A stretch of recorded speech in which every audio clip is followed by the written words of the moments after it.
How to lock your profile picture on Instagram. Before we begin, it's important to know that Instagram currently does not offer a built-in feature to lock or protect your profile picture, the way some other social media platforms do.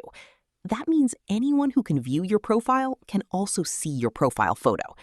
However, you can make your account more private. Open the Instagram app and tap your profile icon. Next, tap the menu in the top corner and go to Settings and Activity.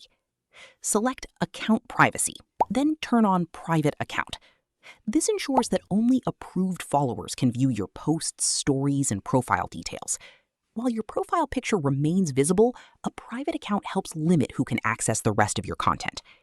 For extra privacy, avoid using a high-resolution personal photo as your profile picture if you don't want it to be easily copied or shared. And that's it.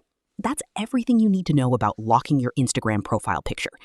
If this tutorial helped you, don't forget to like this video, subscribe to the channel, and turn on notifications for more quick Instagram tips and easy how-to tutorials. Thanks for watching, and I'll see you in the next video.